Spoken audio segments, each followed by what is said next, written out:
যখন জুমার দিন আসে, এই জুমার দিনে যদি কোনো ব্যক্তি সকাল সকাল গোসল করে, আর্লি মর্নিং গোসল করে, গোসল করার পরে তার উত্তম পোশাকটা পরিধান করে, আর গোসলটা করে ফরজ গোসলের মতো, আতর সুগন্ধি খুশবু তার সামর্থ্য অনুযায়ী ব্যবহার করে, এরপরে পায়ে হেঁটে হেঁটে মসজিদে আসে, বাহনে চড়ে নয়, পায়ে হেঁটে হেঁটে।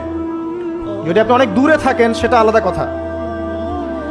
এবং ইমামের কাছাকাছি বসে, মসজিদে আসার পরে যতটুকু সম্ভব হয় সুন্নত পড়ে নিল, নফল পড়ে নিল, এরপর ইমামের কাছাকাছি এসে বসলো, ইমামের খুতবা শ্রবণ করে মনোযোগের সাথে।